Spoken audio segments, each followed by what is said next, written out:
একটি শব্দ, গুপ্ত একটা শব্দ ব্যবহার করলেই মানুষ, সাধারণ মানুষও তাদেরকে চিনে তারা কারা। আমাদের 31 দফার আলোকেই হোক এবং একই সাথে জুলাই সনদের আলোকেও আমরা ইনশাল্লাহ দেশকে সামনের দিকে এগিয়ে নিয়ে যাব। এবং আপনাদের প্রত্যেকের একটি কথা একটু পিছনে নিয়ে যাই। আমরা যখন আন্দোলন সংগ্রামে রাজপথে ছিলাম, আজকে অনেকেই দাবি করে, কারো নাম আমি উল্লেখ করতে চাই না, যাদেরকে একটি শব্দ, গুপ্ত একটা শব্দ ব্যবহার করলেই মানুষ, সাধারণ মানুষও তাদেরকে চিনে তারা কারা।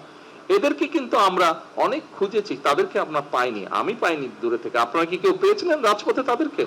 তাদেরকে কিন্তু রাজপথে আমরা দেখিনি।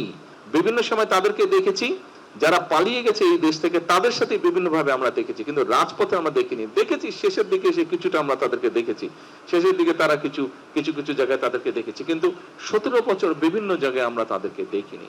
কাজে প্রিয় নেতৃবৃন্দ, সেজন্যই দেশের মানুষ আমাদের উপরেই আস্থা রেখেছে, আমাদের উপরে আস্থা রেখেছে যে ঠিক আছে, এরাই দেশকে নিয়ে যেতে পারবে।